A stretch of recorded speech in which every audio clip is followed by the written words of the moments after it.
Le récit d'une femme de ménage, tombée enceinte et devenue riche après avoir volé un préservatif usagé, a été inventé par un site parodique.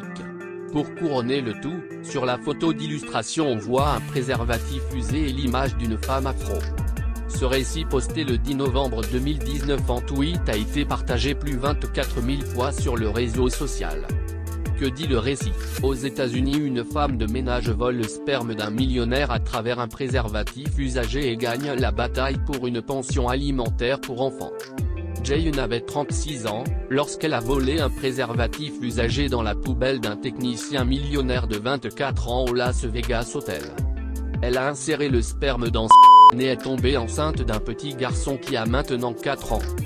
Lors de l'audience sur la pension alimentaire pour enfants, Jayne a avoué qu'elle n'avait jamais couché avec le jeune millionnaire et qu'elle s'était imprégnée de son sperme pendant qu'elle nettoyait sa chambre. Le test de paternité a été effectué et le jeune millionnaire est le père. Le tribunal lui a ordonné de verser 2 millions de dollars pour les 3 années de la vie de son fils qu'il a manqué. Il n'a pas manqué d'intenter d'autres poursuites judiciaires contre la mère pour avoir volé ses fluides corporels et violé sa vie privée. Pendant ce temps, Jayne a quitté son boulot de femme de ménage et a lancé quelques entreprises avec sa nouvelle fortune. Et elle a toujours la garde complète de son fils.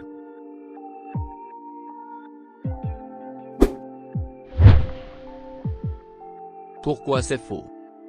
Plusieurs éléments émoussent d'entrer la crédibilité de ce récit. On ne connaît pas le nom de la femme de chambre, mais seulement son prénom. Aucune mention n'est faite du nom de l'hôtel, pas davantage de celui du millionnaire dont la semence a été volée.